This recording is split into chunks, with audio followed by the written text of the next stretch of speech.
I won't commit because I have some issues. Oh boy.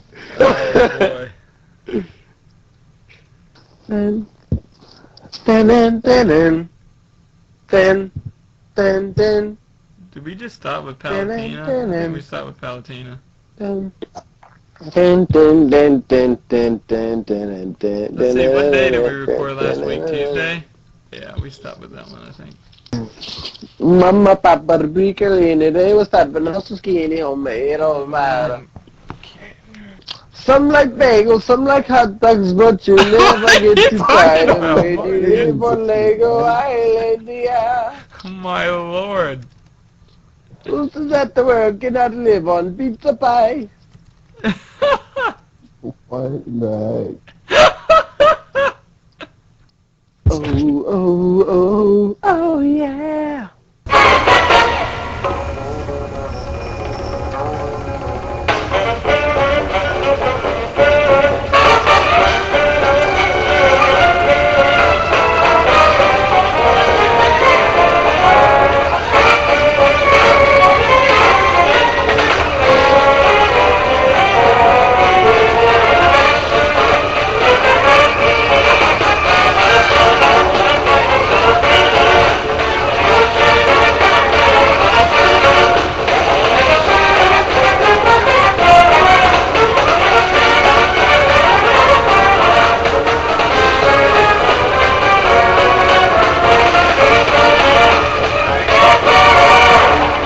Welcome to episode 6 of the TK podcast. We are your hosts, Kings Hockey, Roar Noah Trey, Frankie, ow! and Blue Fire Crash Down. Hey, what's up? Alright, so we have a lot of stuff on the show today, even though there's no One Piece review. Everybody go, aw. Okay, don't do that. Okay. No One Piece chapter this week, so that's sad, but we'll do some extra anime stuff, just for you, and we have some of you guys who listen to the show to give us, suggestions and whatnot. But first, I'll start out with the One Piece Unlimited World Red review. So, I had a chance to play One Piece Unlimited World Red, and I downloaded it. By the way, it's like 12 gigs or something like that, so it took like half my memory. But Yeah. okay, but aside from that, the game is obviously a port of 3DS game, because it has like the two screens on there, and one of them's a map, but the map screen doesn't really do anything. Good thing is you can still switch. They made it so you can switch your gamepad screen and just play it off TV, so that was cool.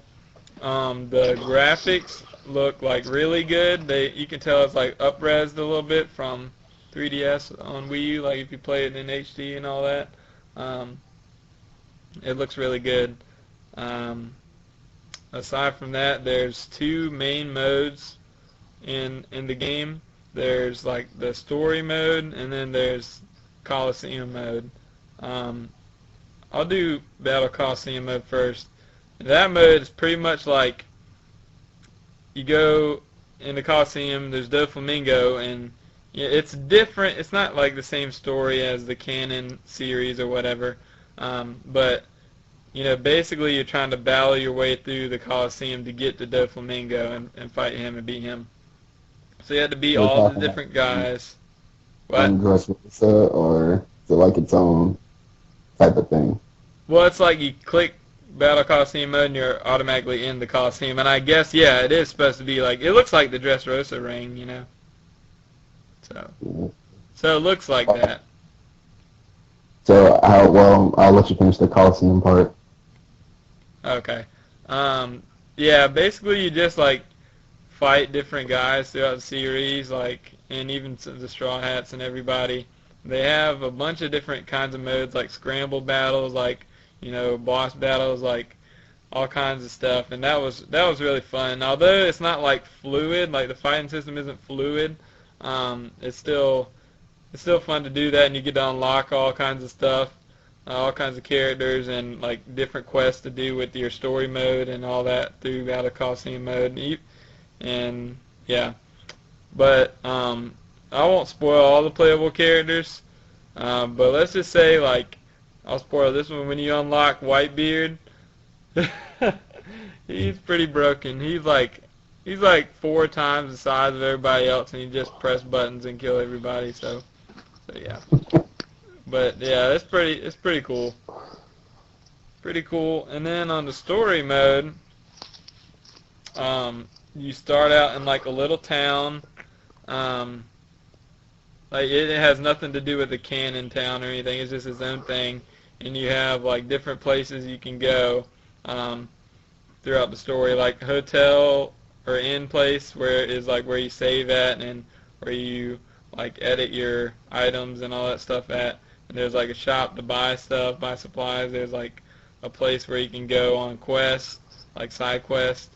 And then there's like the main exit where you leave to go on like your main story modes. And there's like 5 levels, 5 or 6 different main worlds, and it's like a massive world. Yeah, so you have like 4 worlds, and these are based on the canon place. Like you get Punk Hazard first, and you get Alabasta and Fishman Island. And what else? Shoot. In this lobby or whatever. And I think you can go to maybe 1 or 2 more. Like I know I'm towards the end of the game because like the final bad guy, Red, came in and all that or whatever. But you have to collect a ton of stuff, and it takes a while to get there. So I haven't gotten there yet. But yeah. So then basically, what I like about this game is the graphics. It looks good. It's fun. There's a lot of stuff to do. And basically, I like this game a lot better than the Unlimited series game that I played on Wii, because it doesn't force you to collect immediately. And, like, the stuff that you have to collect isn't as tedious and isn't as, like, on that there was no direction at all. You were just, like, thrown into the wild, and you just had to find this random bug that was somewhere, and you didn't know where it was, or you had to find like where you were going, because there was no clear paths and anything like that. So it was crazy. And yeah, and plus you couldn't carry there was like a limit to what you could carry in your bag.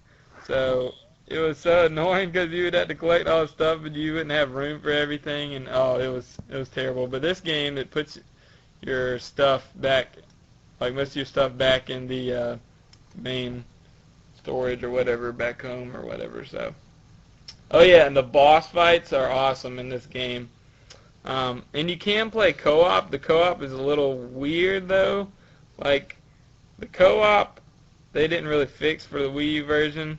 Like you have to go in there with your party or whatever, and then somebody has to join, like press start on their controller. After you've already started the game, they'll hop in. And me and Trey were playing it, and the second character in co-op, whoever is second player, is like invincible. They can't get hurt at all. It's a little retarded. Okay. Yeah, like they can literally just stand there. The bad guy won't pay attention to them, and they can't get hurt at all, even if they do get hit. And yeah, I mean, that's just, it's weird. But and the co-op screens is like, it doesn't even fill the whole screen like split screen. It does like 2 little screens that fill up like quarters of the screen. It's weird. You have to play it on a big TV if you want to get anywhere. But overall, I'd say if I had to give it a score, it'd get like a 7 out of 10, 7 or 8, because there's still some like the fighting thing, stuff could be improved. Yeah, I'd give it an 8. No, I'd give it an 8. It could be improved, but you would definitely have to be like a true fan of the series to enjoy it, because otherwise, I don't know if it'd mean that much to you. Yeah, like I said, the boss fights are really epic and awesome. But yep, there you go. If you have any questions about it or whatever, you can ask. So. Yeah. Alright, so, yeah, you said that it only goes through, like, certain realms, so you don't go through all the arcs, or... Yeah, and they're not in any kind of order. Like they're not in, like, canon order. You know, because they have, like, crazy ones like, you know, Punk Hazard, Alabasta, Fishman Island, and Inislavi. And basically, like, what the premise of the story is, like, Oda created the two characters, which is pretty cool, but there's a little raccoon guy, and his power, I don't know if it's devil fruit power or whatever. Oh, there's another horn. Beluga whale. The little raccoon's power is he can, like, throw these leaves, and he can create anything out of them, pretty much. So it's kind of weird, but he can't really do anything too big. But this other guy, if I have it correctly, Red, who's the main bad guy, he uses him as kind of like his little pet or something. Like, he uses him, he can, like, amplify people's power. So he amplifies his power to remake some of the worlds that the Straw Hats have gone through, and some of the boss battle, like some of the bad guys that Luffy has fought and stuff. And, like, even in the game, they'll say that, like, they admit it. They're like, oh yeah, we fought before, and, you know, I'm here to get my revenge, and whatever. But it's not really, like, when you fight Naruto Bleach, it's not really him. It's like it's made from that little raccoon's power, which is amplified by that guy Red, if that makes sense. And so is the world. Like, the world you go into is made by them too. So it's kind of weird, but it's not.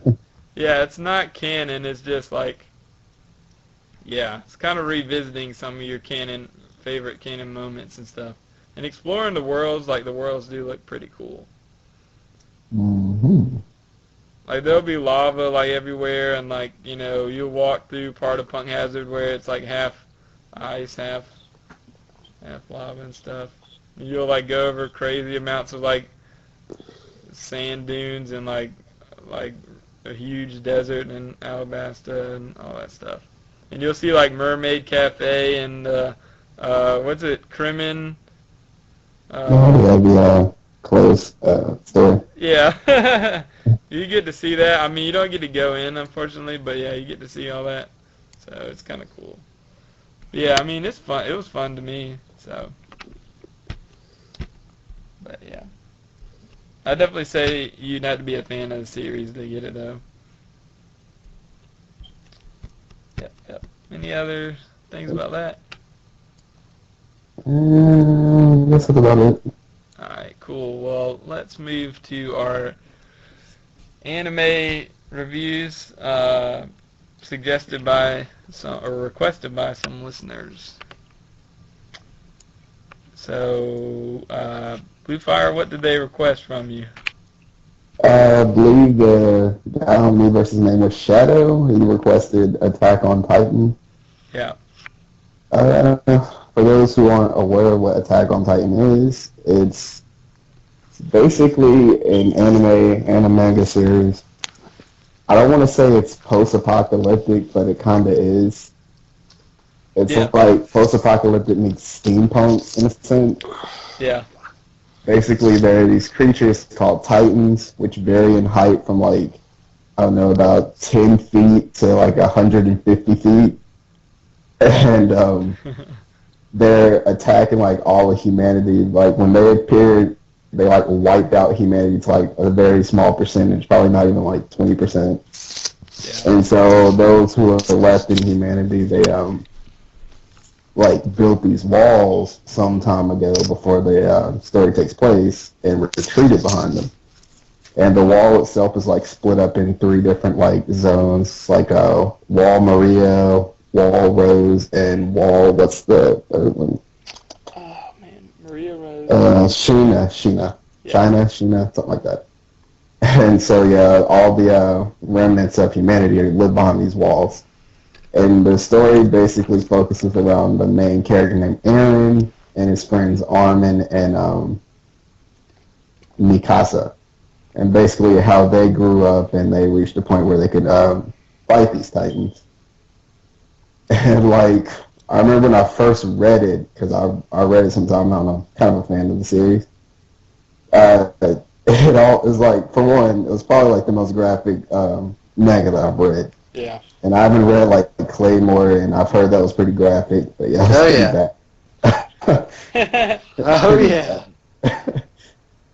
But yeah, I read it. I'm like, what the heck? How are they supposed to beat these guys? It like really seemed like it was a one-sided fight. Yeah. And then like something happens. I don't really want to spoil it for those who might be interested in the series. But I won't say it evens the battlefield, but it gives them a fighting chance. Yeah. But yeah, it's a pretty good series. Oh, if you're following the manga, you might get a little frustrated because it's only like it comes out once a month.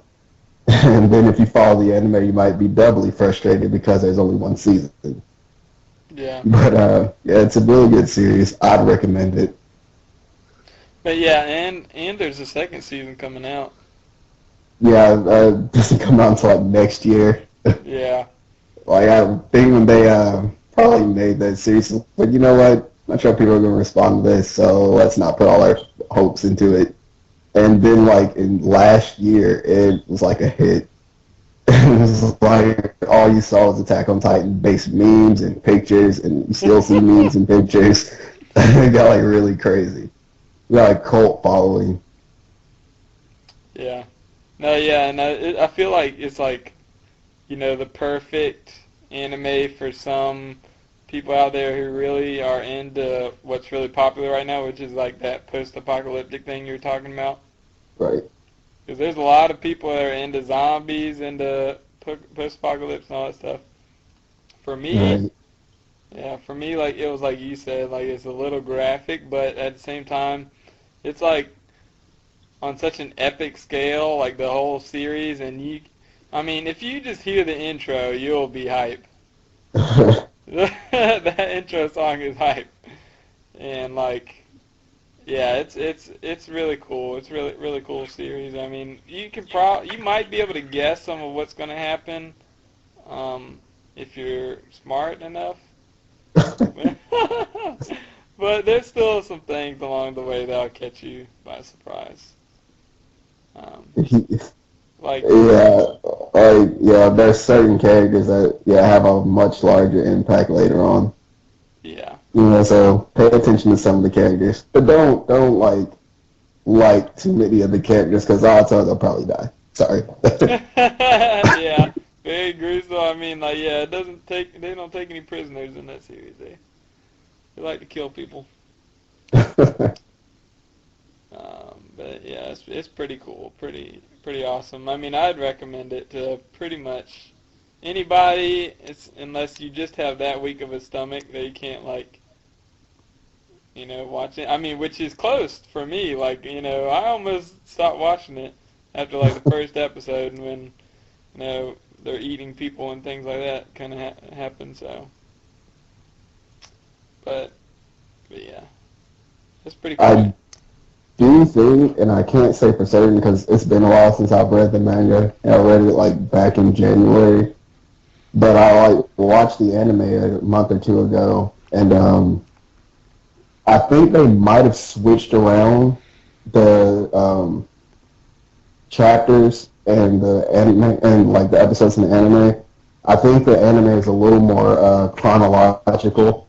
Like I think in the manga they show the current story and then they flash back to when Eren and Mikasa and Armin and like some of their other like friends and like comrades and stuff were like training.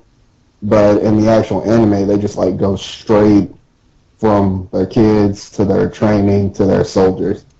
So I think that's like maybe the only difference. And this anime is like perfect for like the casual fan too. Right. Because there's some people out there who haven't really tried anime, but they're into like that horror, like that post-apocalyptic thing, and they'll watch Attack on Titan. They'll give it a chance because I don't know. Some people think anime is like childish or something, and then they'll be like, oh, that looks, manly enough or something. They'll watch it, but whatever. And then like, yeah, I mean, it's really short. as far as like there's only one season out right now to watch, so or even the manga, it's not that much to read. Yeah, yep. And it's not necessarily a fighting manga or a series. A lot of people, when they think of anime and manga, they probably think like Dragon Ball Z-esque type, like blood. Well, it is a bloodbath, but they're like battle royale type series, and it does have like action moments and fighting moments and stuff. But it's pretty smartly written, Yeah. and it actually has like moments where you have to think and there's strategy and things like that. But it's fairly well rounded. Doesn't have like romance things in there, even though there's like they glean at it a little bit with certain characters. Yeah. Well, But, yeah, speaking of typical DBZ style battling anime, were you about to say something else? No, but Okay. Chrono says hockey. A friend of mine had me watch a few episodes of the anime Fairy Tail. Gosh. He said, I really enjoyed what we watched, but is this an excellent anime to pick up? Okay. I mean, I guess I can help with that too. Yep. In my opinion, okay, because it would be tough, because I know for the fact that the Fairy Tail anime starts off with a lot of filler too. Explain what filler is to somebody maybe like Chrono hasn't seen a lot of anime. Okay, Blue Fire, feel free to jump in if I'm wrong, but I mean if I left anything out. But Yeah. filler is pretty much well. Anime is usually based off of a manga, and the manga is pretty much like comic books in the U.S. And so the mangaka, which is the author, you can say, will make the manga, and it'll usually be like a weekly series or a monthly series. And what will happen is he'll write the manga, and then usually he'll get to about maybe 30, 40 chapters, and if it's a hit, they'll make an anime based off of it. But the problem is that for every manga chapter, it could depend, it could vary, but it could be like one episode of an anime could be like 2 to 3 to even 4 like manga chapters. So usually they'll catch up. The anime will catch up to what the mangaka is writing in the story. And so when they catch up, the Japanese, I don't think they take breaks usually. I guess you guys said Attack on Titan did, but I guess that's extremely rare for a Japanese like series to do that. But they usually don't even take breaks like for seasons in Japan. So what they'll do when they catch up to the actual manga, they'll just make like their own story, just so that people will still watch it. So they'll just it'll be like, and none of it will, I guess, be canon material, but it'll be like, I guess it'll just be like there to fill in the gap of what could happen or what might have happened. Right. And it's really annoying because you can tell that the original author didn't put his stamp on it, and it doesn't even feel the same. Like the characters will feel more bland, the story will feel uninteresting, and just and all at that. the end, it'll all wrap up, and nothing will be added to the main story. Yeah, and all the characters will forget. It'll never ever happen again. They might fight this guy that has a power, and there'll be this little boy that doesn't know the meaning of friendship, and they'll help him out. And then at the end, and he'll always have some little pet too, like a little squirrel or he'll have one of those too. But he doesn't know the meaning of friendship, and then at the end, he'll turn bad and he'll want to fight or something, or if he's really young, he'll finally figure out the true meaning of friendship, and then it's over. They never talk about it again. Hey, It's really annoying. Yeah, I mean, you can look, if you're watching anime like Fairy Tail or whatever, you can actually just, if you're watching it, before you watch it, you could look online for a list of filler, filler list for whatever anime, and people will have picked out the filler episodes so you can skip those. And one reason they can be difficult too is because some episodes will have half canon and half filler. Like Naruto was notorious for that, and it was so annoying. Yeah. yeah. So what about Fairy Tail though? Fairy Tail to me, this is just my opinion. but a lot of people, I can't even say for a fact that you wouldn't like it, but it seems like a lot of people that are casual anime fans or don't really like anime that much really love Fairy Tail. Yeah. But to me, the problem, I felt like the manga is better than the anime, just me personally. That's because the anime is more kid-friendly, whereas the manga was like, just like every other manga is, kind of like, it has blood, it has fighting. Whereas the anime tried to kid it up a little bit, I feel like. Yeah, you said that it made me think of the little pictures and stuff I've seen on Facebook or whatever, where it shows a picture of Urza doing that magic games in the anime, and then in the actual manga, she's like covered in blood and she's all beaten up and stuff. It's like a drastic difference.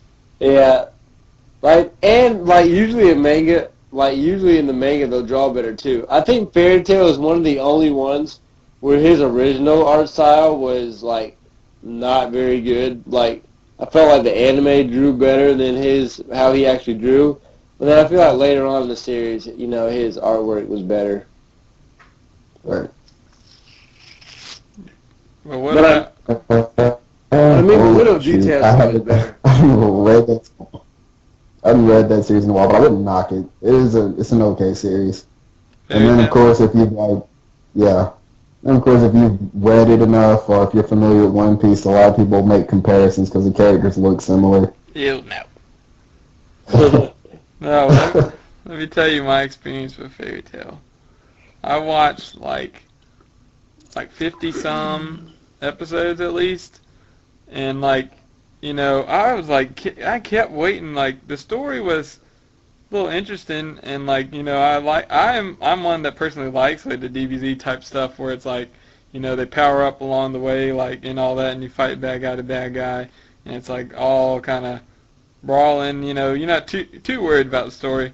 My problem with Fairy Tail is they never got any freaking stronger. Natsu is the same Natsu all the way through. He does the same thing. And it's like, even when he's fighting a bad guy, he doesn't learn how to beat him. He just says, "Alright, I'm all fired up!" And then he just beats him anyway. Like, he doesn't really have a reason for why he's fired up and he's stronger. He just is. Well, technically, it's because he eats fire. I mean, there are brief moments, and it's like probably a good way in that he gains like new attributes, I guess you call them that. Does get a little stronger, gets power ups, but yeah, it's pretty repetitive. He does rely mostly on his Dragon Slayer's fire moves. Yeah, and like even later on in the series, they give everybody a power up, but it's such a cop out, and like it was done in such a weird way. Like, I mean, I don't really want to spoil it, but Blue Fire, you know what I'm talking about? Like before their tournament. Yeah. yeah, you know what I'm talking about? Yeah. Yeah, it was like done in such a weird way. It was kind of like the hyperbolic time chamber type thing, but it was just so weird. Like it really was. Yeah, to me, it doesn't really have that kind of emotion really either. Like you're not like tied into the story. To me, it's just kind of like, for me, it is like the perfect casual anime fan watch. And I think one of his problems too is that there really isn't an overarching story. Like there technically is, but there's really not. Like, it doesn't really drive them. Like, it's hard to explain, but it's technically there. But it'd only be like, if the only like overarching story in One Piece was the One Piece, like kind of like that. So there was no overarching villains. There were no like bigger plot like the the poneglyphs and I forgot what the tying everything together. Yeah, I forgot what was that weapon called again. Oh man. Which one? The gate. I can't remember what it's called. Yeah. The gate. Yeah. I can't remember. And that was the only time they got close to that particular the thing with the dragons, but they never really address it anymore. And they didn't have to deal with the ones that disappeared. So. Yeah, like. There's like, they'll try, but it's like, there's no really overarching story. It's almost like a Saturday morning cartoon type of vibe where you go over here, you beat this villain, but then this villain pops up and you beat him. Yeah. Then, so what you end up having, and Fairy Tail has a problem. I guess this is a problem, but I guess it's also a reason why people like it because it's easy for fanfics, I guess. Is that a lot of the characters do have romances, and then you have like any girl villain is going to become good. It doesn't matter. She's going to become good. Any guy villain that's halfway cool is going to become good. Yeah, it's like Naruto Naruto on steroids. Hey, you remember friendship? You remember what that's like? Yeah, I remember. All right, I'm a good guy. Yeah, but really, there'll be certain girl bad guys. I'm like, there's no way she can be good. She just did this. She did this. Nope, she's good. She said sorry. It's okay. And Pretty much any character they focus too much on that isn't like the big bad is probably going to be good. Yeah, and they have to be. You have to throw in that they have to look cool or be attractive too. So I just thought of this with the Saturday morning cartoon thing. It's probably one that maybe would be a good transition from Saturday morning cartoons into anime. Yeah. Kind of close. Yeah, I guess it would be, but I guess it would depend on what you really want out of like an anime, I guess. Yeah. Because like if you want like the overarching stuff, I mean, I guess that's what I really liked about when I first saw anime, like with Naruto, that there's a whole overarching story, and it felt like you knew everything couldn't be resolved in this next episode or in the next two episodes. You just knew it couldn't. Yeah.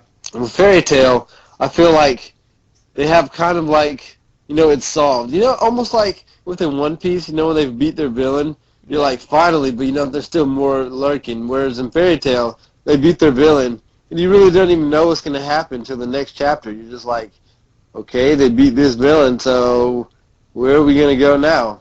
So Chrono said, would you recommend it as an excellent anime to pick up? I would say not excellent, but, it's all right. Yeah, it's an alright read, but yeah, I wouldn't like shot it from the heavens or nothing. I mean, in my personal opinion, there's two ways you can go with liking Fairy Tail. Either you're like very, very casual and you want something that everybody's probably seen, then yeah. Or you could be like us where you've seen so many anime and then you just want another one to like help fill your time or / fill the void because you've caught up in everything else. It does a pretty good job of that, like the marathon through it, I would say. Oh, and I guess it's sort of worth mentioning that the creator for Fairy Tail also created what was it called, Wave Master. So I mean, if you like that, and the Wave Master is really good, then yeah, it's probably worth reading. And occasionally there are crossover elements, so if you like homages to that, it'd be okay too. Yeah.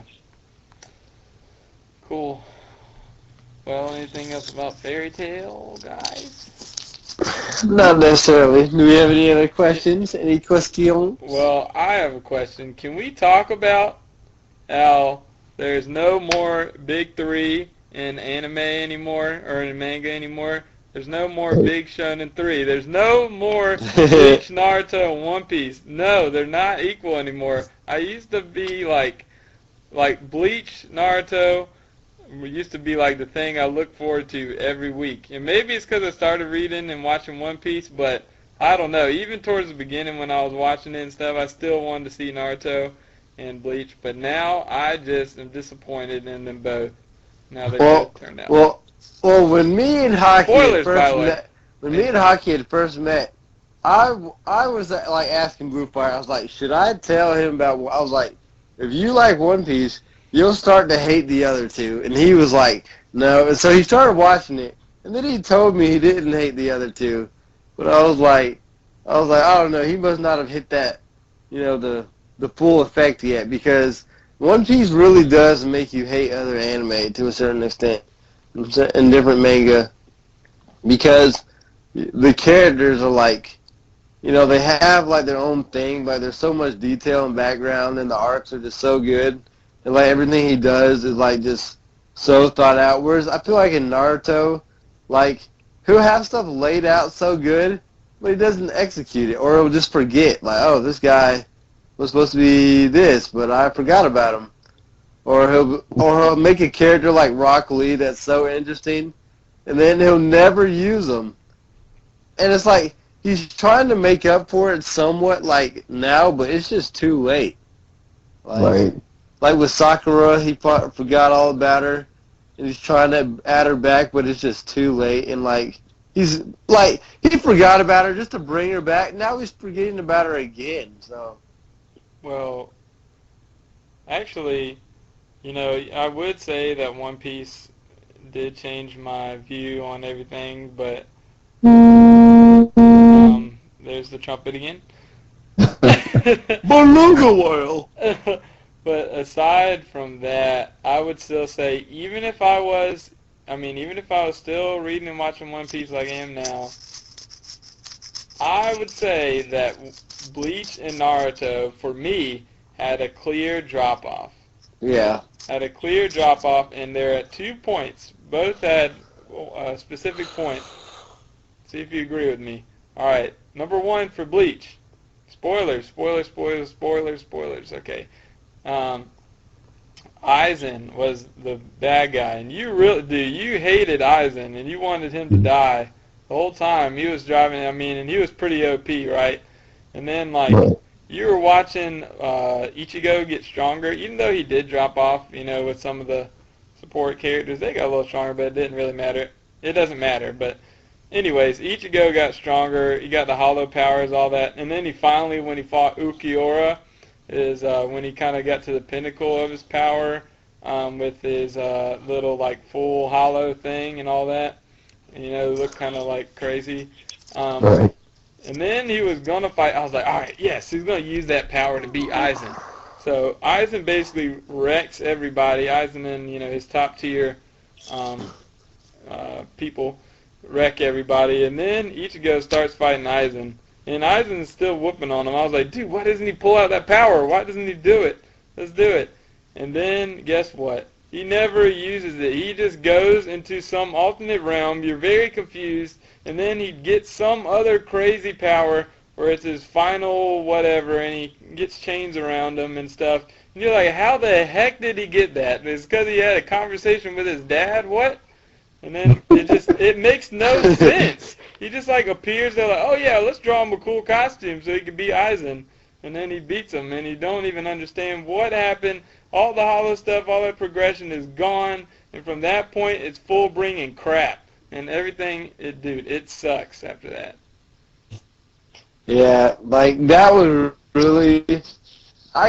Dude, Bleach is so weird because the drop-off happened because Bleach is an anime or manga that's 3 or 4 different parts. The first part, you have kind of like Danny Phantom type, where he's fighting. He's growing accustomed to his Soul Reaper powers. Yeah, you got that where he's just fighting your neighborhood and hollows, or with the hollows being the monsters, and so he's just fighting those. Yeah, and then you have, I was watching it, I thought it was, pretty interesting. I thought it was cool. But then you get when he has to go to Soul Society, which is, it's kind of like an alternate, well, how did I put it? It's like a world between worlds type of place. Yeah. And so, he has to go there. Once he goes there, the anime just, hypes up. It just, gets real. Yeah. Everything, you don't know who to trust. You don't know who's going to fight who. All the captains are awesome. Yeah, it's all random. You never know what's happening behind the scenes. You got all that stuff.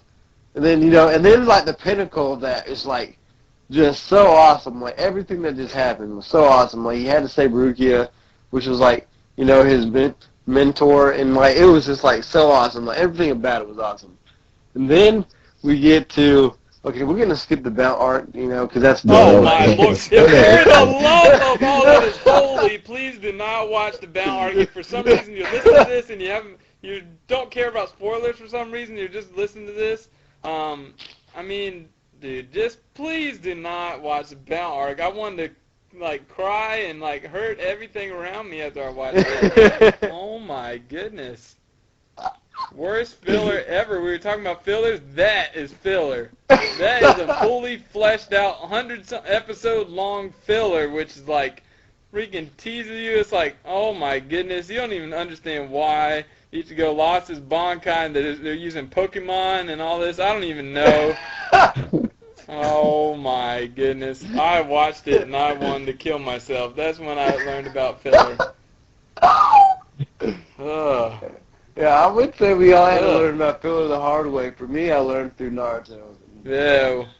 Yeah, I think mine was also through Bleach because I was originally watching it through Adult Swim, and they showed us like I don't remember this. What is this little fox thing? Oh. I started watching it online, and yeah, filler sucked. Oh god. Yeah, and then so then after the Soul Society arc, we go to what was it? The Roncar arc. Yeah. The Espada. That arc was amazing. It started off amazing. Like Ichigo got his butt handed to him a couple of times.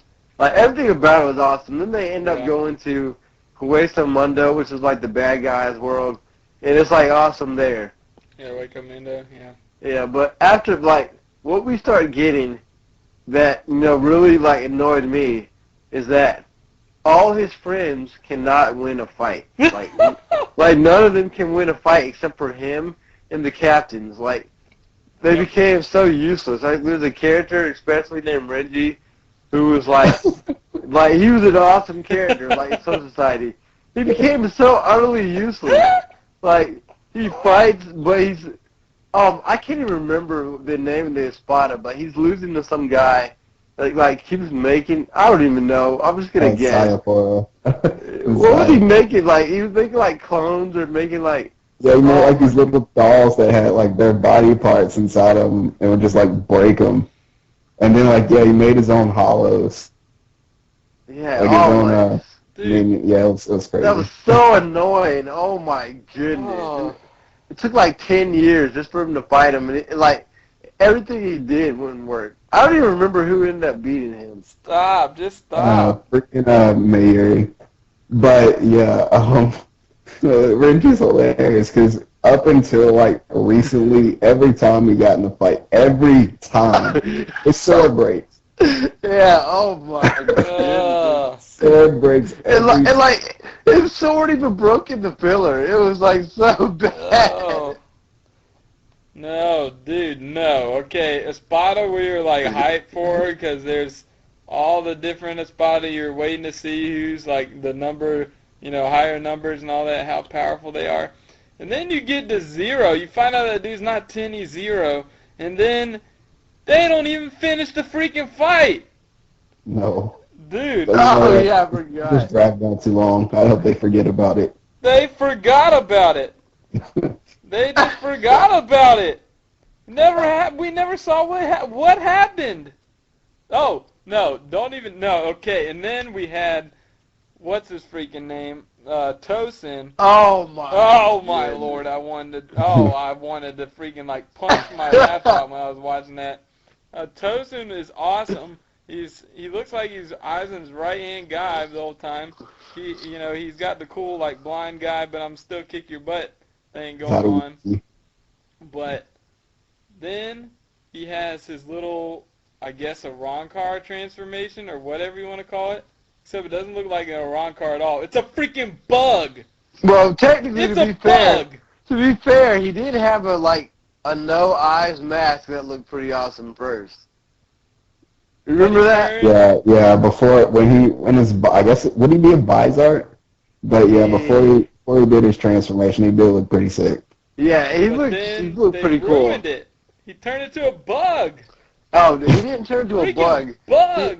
He didn't turn into a bug. Let's be specific. He turned into a housefly. A housefly. But there's a difference between being a bug and being a housefly that sticks to dung and the Ninja Turtles guy that's a housefly, that bad guy is cooler than him, okay? Talking about Baxter Stockman? Yes, he is cooler than him, and he's the most annoying bad guy ever. I hate that guy, but... Oh, yeah. He turned into a housefly, housefly. No, don't say it. Oh. No, depressed. No. It ruined Bleach. No, it was awesome. Please watch until the Aizen arc is over and forget about the housefly and a few other mishaps and then never watch it again. Don't keep up with it. No, okay. But then you'll have to keep reading and watching because you you've just read so far. What? So because you've just gone so far, you're curious as to how it ends. Yeah. Even if it's bad. Yep. And I would say that's one problem that anime can have too, is that it goes on for so long that, you know, sometimes it's like the mangaka or whatever, they'll like forget, because a lot of them will say they thought this like series will run for 3 years, 5 years, or 1 year, and then it gets super popular. Okay. So that's... Can y'all answer a question for me? Is Fullbring arc filler or what? No, it's actually it's canon, and that's what makes it bad. Not. It is. It's in the manga. Yeah, dude, Yeah. that's what's so weird about that arc, is that everything about it is filler. You know, like, that's like the most filler I've ever seen. Like, That's like watching the Bound arc. No kidding. Do not watch the Fullbring arc or read it, please. yeah, that's what's so weird about that arc, actually, is that it's like nothing really happens. It's like you have a bad guy that comes up, and like he'll never be thought of ever again. Like pretty much all those guys will never be like mentioned ever again. Like it was such a weird arc. Like it really was.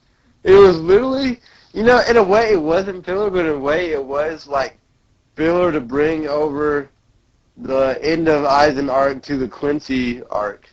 But look, the worst thing you can ever do in a shonen anime or manga or whatever is have the main character lose their freaking powers. Oh my goodness, I hate that cop-out, like, dumb thing where either they're, like, too powerful for the next villains in the story, or I don't know what the heck happens, but for some dumb reason, because they put chains on his body or something, Ichigo lost his powers, which is exactly what happens in the Bound arc, by the way, just in case you're wondering. And then he freaking had to go through the Fullbring crap and get his powers all over again. And then at the end of that, he doesn't even have the powers that he got there, and he has to go through the same freaking process all over again. He has to get his sword and all that crap and get acquainted with the sword, although he's already known the sword for like 20 years. I thought that was what the whole freaking first part of the show was, with him getting to know the sword. Oh my goodness. Yeah, it really, it's like he really recycled ideas. Like, he probably had some good ideas, but then, like, after that, like, you just tell he didn't have any more ideas. Like, that's why I feel like Naruto is, like, has lost its way. Let's talk about Naruto. Let's forget about Bleach. Keep going. Yeah, okay, Naruto, like, it started out, one of the reasons I liked it, like, to me, that was my first anime. Like, you know, I really liked it. You know, the fact that it seemed like anybody could die. You had powers where, you know, certain limited powers. You had a limit to how much you could use it. So you couldn't just spam it all out. Because, you know, you had a certain amount of chakra. You had, you know, it seemed really cool. But, like, the problem with Naruto Shippuden is that chakra is no longer even a factor. Like, it really is. If you think about it, it's really not. I mean, I know Naruto and Sasuke have, like, unlimited chakra to begin with. But, like, almost nobody ever, like, worries about chakra. Like, before Sharingan was, like, a thing that Kakashi had to use, like, only a limited amount of times. Well, now even he is spamming Sharingan like crazy. like before, at the beginning of the series, he used regular Sharingan, and it was, like, out for, like, 3 days. Now he's using Mangekyo Sharingan, and, like, using, like, 50 times. It's because he got more powerful. Yeah, and it's like, yeah, and, like, I don't know, Blue Fire, I don't know if I sent this to you or not, but Naruto in the latest chapter, like, spoilers for you if you really want to keep watching Naruto, guys, but Kakashi gets his eye ripped out, like, just ripped out. And then, like, Naruto comes up to him and heals his eye. New eye, yeah. Yeah, what? What does Naruto have healing powers? Oh I question that ever since he, like, stopped Guy from dying when he opened the 8th gate. And then, like, it was like, he was like, Naruto, how did you do that? He goes, well, I just felt like this would work, and it did. Like, well, okay, that can explain anything in life. That can explain anything in life. I just thought it would work, and it did. Like, and then there's a part, I don't know if you remember this part too, when Kakashi and Sakura are about to fall, and then Naruto catches them. Yeah, and then she goes, Naruto, you're flying. He goes, what? Peter He Pan goes, status now. yeah, he goes, what? He goes, oh, yeah. He doesn't explain it. He just, what? Oh, yeah. Like, dude, like, if I'm flying one day, if someone says you're flying, I'm not going to be like, what? Oh, yeah. Dude, what happened to the ninjas? Like, how did he learn to fly? Like, oh, my, like, dude, like, why? Why can he fly? Why can he heal? Why does he have magical healing powers? Like, oh, my, like, oh, my.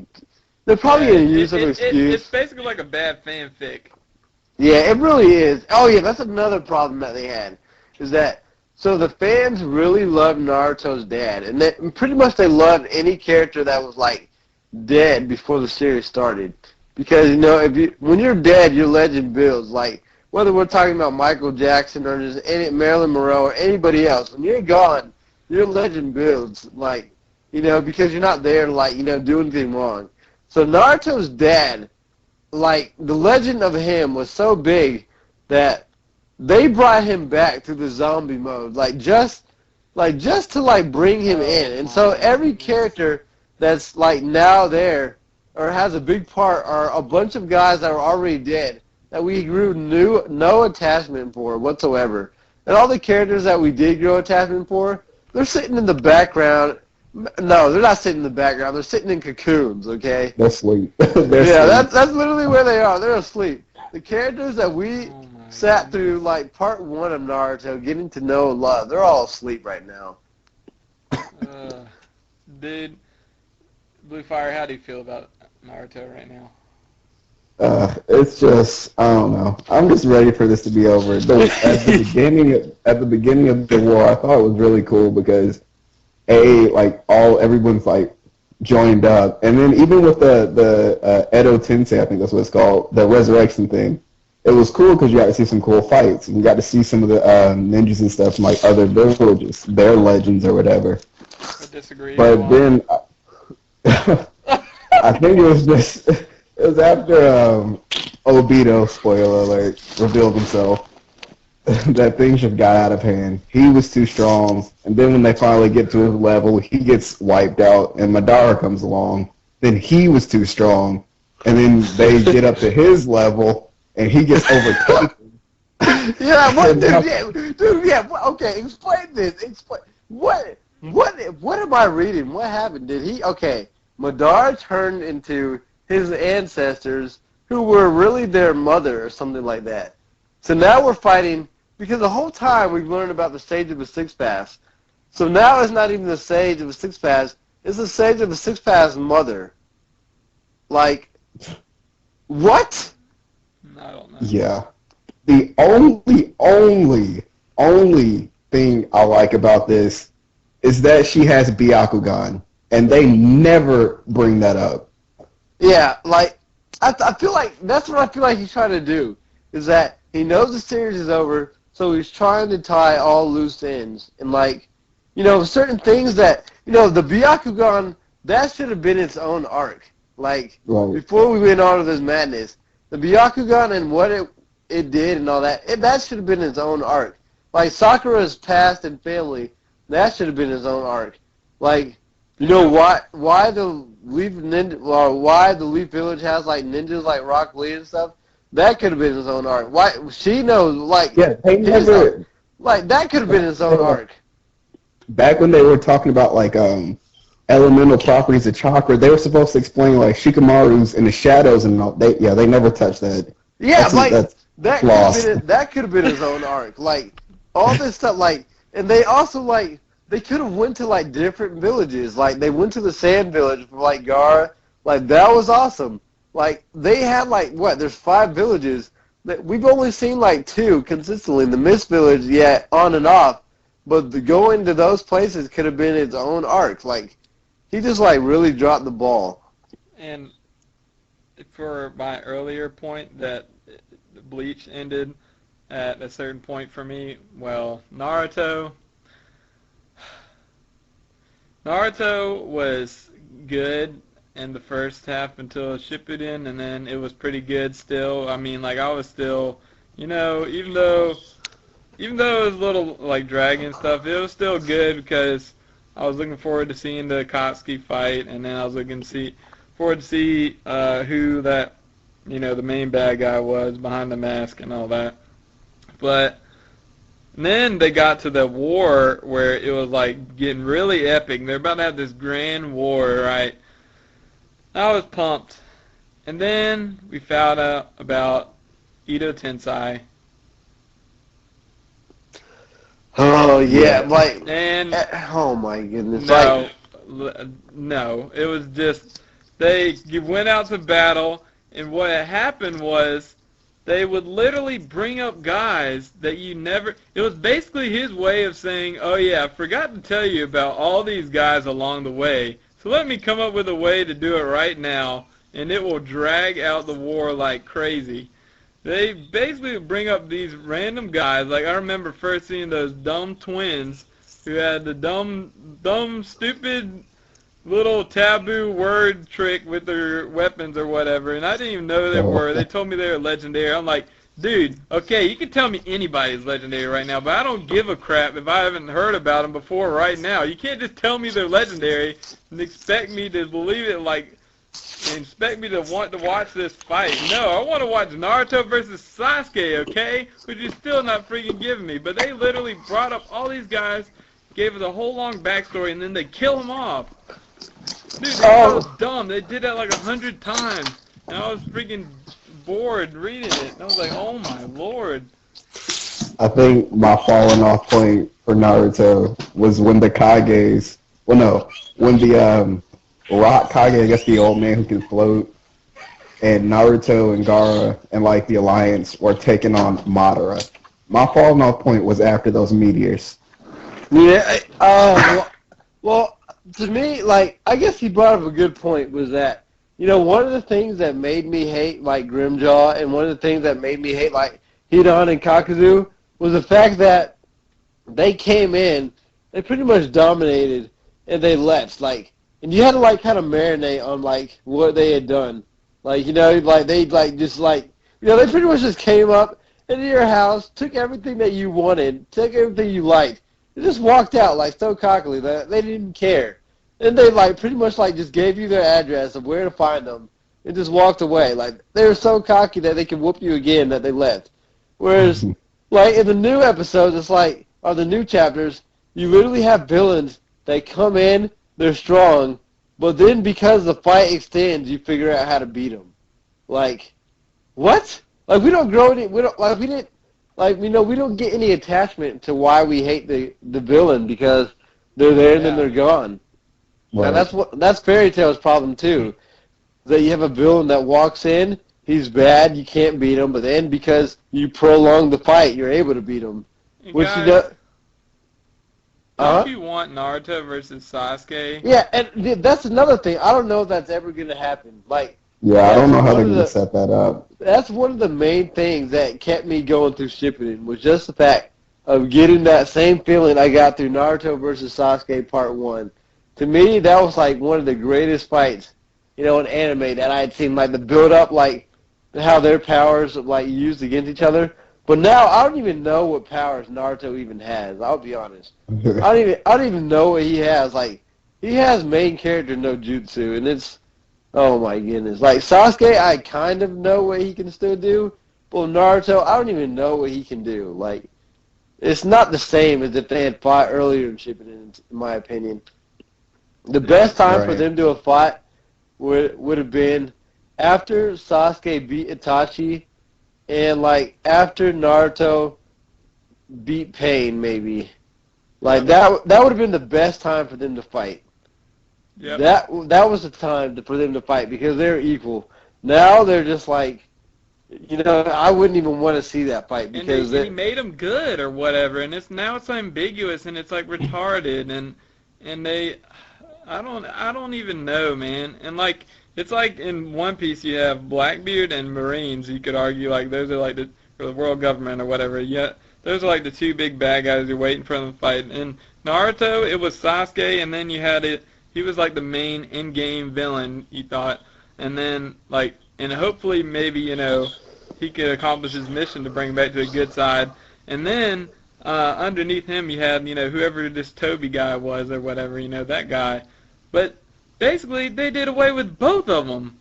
Like, they just, made him good, Obito good, or whatever, and then they made Sasuke good for, no...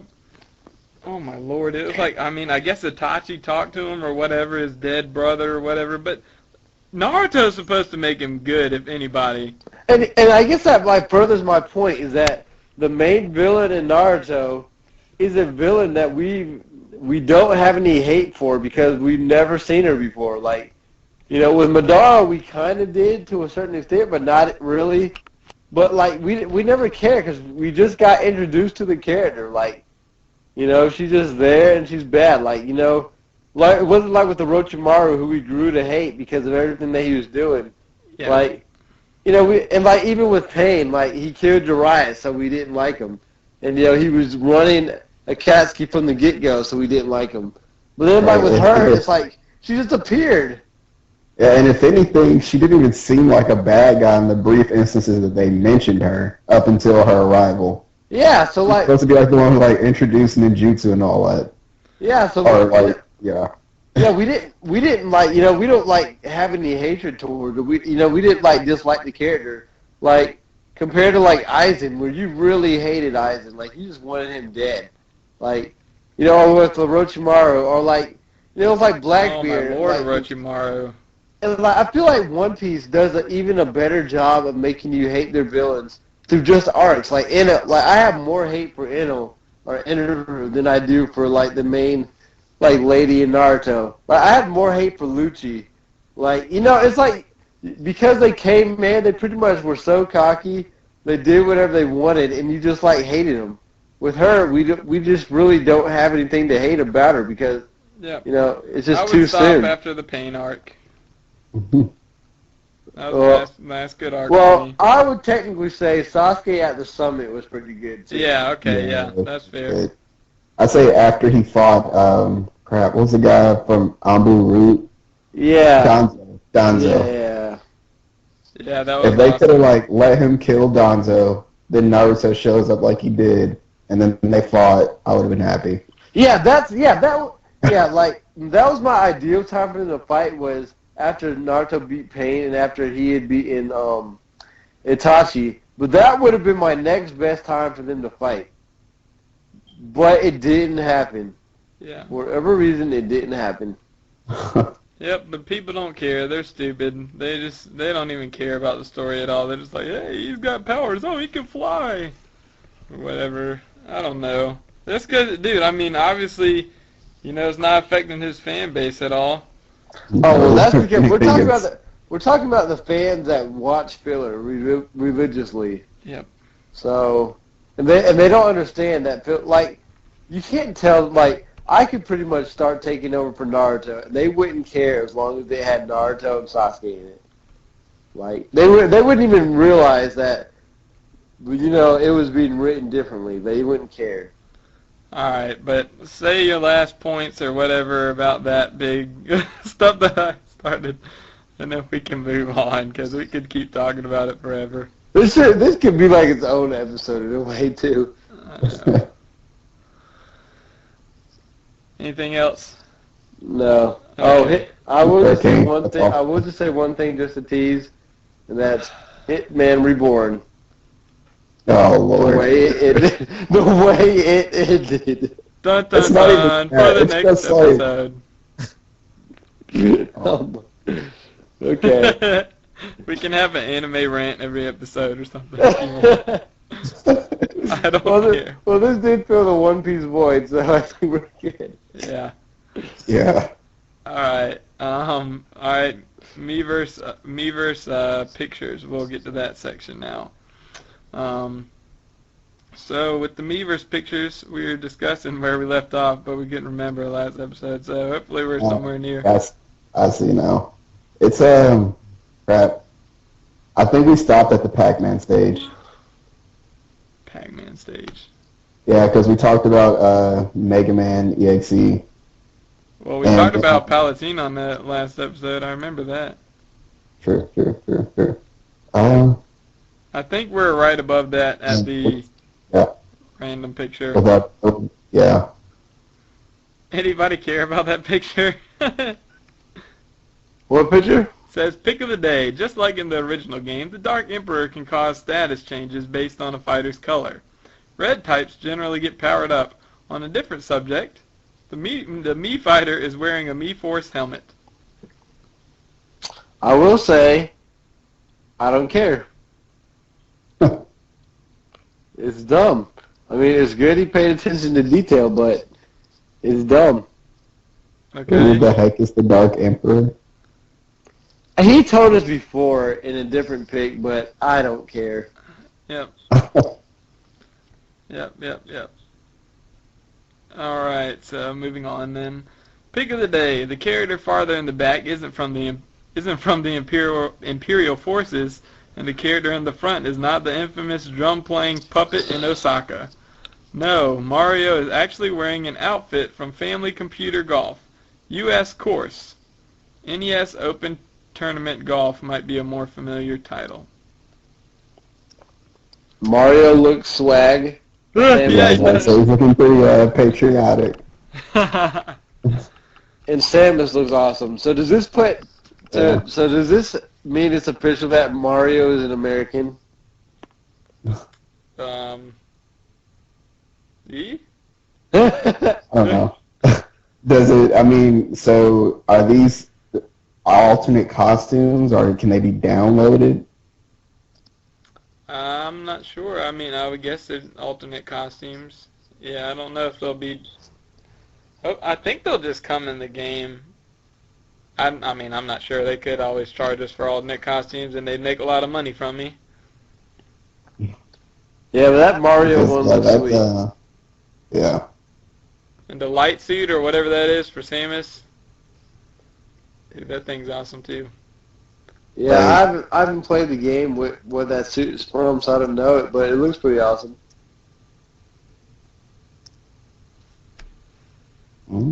Other comments? Nope. Nope. Cool. Pick of the day. Pac-Man's up taunt is known as Namco Roulette. Namco characters from the 1980s will randomly appear. See? And then he goes to a different picture. See, there's a variety of characters, huh? One of them looks pretty recent.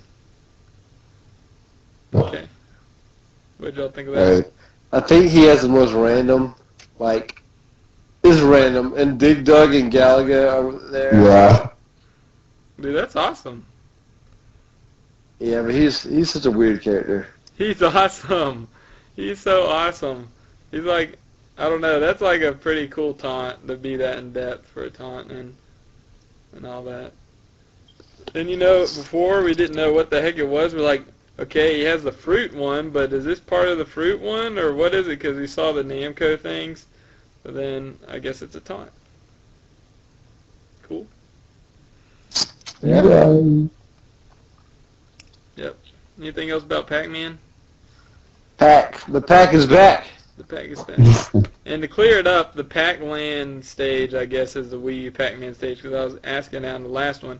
And that's what I meant by that, Kai. I knew there was a Pac-Man stage in the 3DS, but there's also ones in the Wii U because, we got different stages for the different versions. The next one, he's announcing the character reveal, and then after that, he has Pick of the Day. In order to make Rayman's trophy, we asked Ubisoft to share the references. We were expecting to receive 2D drawing references for Rayman, but to our surprise, they sent us data of a brand new 3D model that they rendered for this game, and that was how this trophy was created. It takes a lot of work creating each model, so it's wonderful that the creators contributed their own efforts. So... yeah, I guess it's pretty cool, I feel like Rayman could have gotten in the game if they had... Well, I was about to say, maybe they want to induct Ubisoft as a third party soon. No, this is what I was upset about, And even though I like the Rayman games, but I was upset about it, and I think everybody on the internet was upset about it when this happened, like right before the reveal. Everybody was like, Rayman? They're going to reveal Rayman tomorrow? And they're like freaking out. They're like, ew, and like, going crazy. Nobody wanted Rayman, but I guess you guys didn't have that experience. Nope. No. It was a Rayman scare, because, what would Rayman do? You could say that about a lot of the characters, but I don't know. I feel like there's other choices still before Rayman, even though I love the Rayman games. Like Dixie Kong. Stupid. Okay. Nothing there. Okay. Pick of the day. Robin, the avatar in Fire Emblem Awakening, joins the battle. As a master of tomes and 11 sword, Robin's not like any other sword fighter. You can also select Robin's gender when you play. Okay, so Robin is basically the tactician for that game, right? Yeah. He's a tactician character, or she, whichever. Yeah.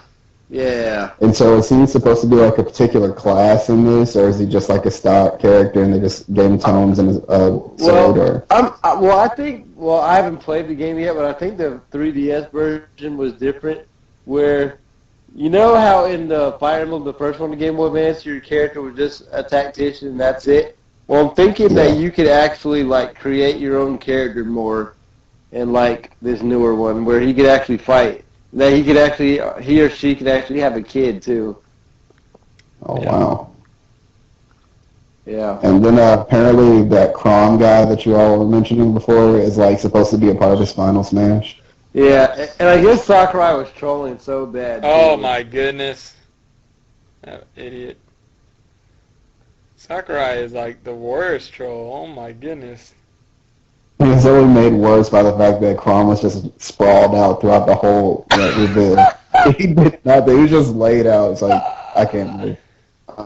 I'm just here for appearances. Falcon did work on him before the video started. Right. Yeah. Oh yeah, and if you'll notice, look at they're holding like different swords there, and you can see it in the video too. Somehow they changed the swords. Yeah, that's another thing I was curious about. Like he mentioned in his little reveal, they can only use the tomes for a certain amount of time. So is there like a refractory period where like after you use it a while, you can get it again, or would you have to die to reuse the tomes, or how would that work? I wonder. Yeah, that'd be interesting. Yeah, I don't know. And it looks like the whatever that sword is called, Leffen sword or something. Yeah, Leffen sword. Yeah, that one looks stronger. Like, like crazy strong. You can see it in the video, which we'll talk about in a minute, but that one looks like crazy. Like, when it hits, it looks like so crazy. Oh, here you got a little artwork here. What do you guys think of this? A little illustration celebrating the newcomers? That was awesome. Yeah. Hey, yeah, I think they're really trying to appeal to the Fire Emblem fan base, I guess. Yeah, I mean, in the past, they've in the past they've had like a lot of Pokemon characters, had a lot of Legend of Zelda characters, Mario characters, in the Mario franchise. So I guess they're trying to spark up a new one. Oh, somebody's getting a drink of water. Wow. Yeah. All right. So we missed something here under the Robin pick. It says, and welcome back, Captain Falcon. When are you ever getting a new game of your own? Right. Sakurai is trolling Nintendo. Dude, he is crazy. He is a troll. Speaking of trolls.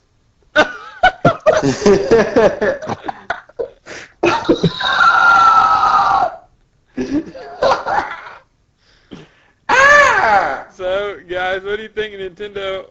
I mean, what do you think about that he said that? Do you think that's hinting at a new game that he knows about? Or is he just... I don't know. But F-Zero is long overdue for a new game. Yeah, I think he's just trolling. Yeah, I think so, too. I think he's come to the point where he's got so much power in Nintendo. No, you're playing with power. No, that he's got so much power with Nintendo that he can pretty much just do whatever he wants. He's almost like the Miyamoto of our time. I feel like. Yeah, let's just go ahead before we get into the last one.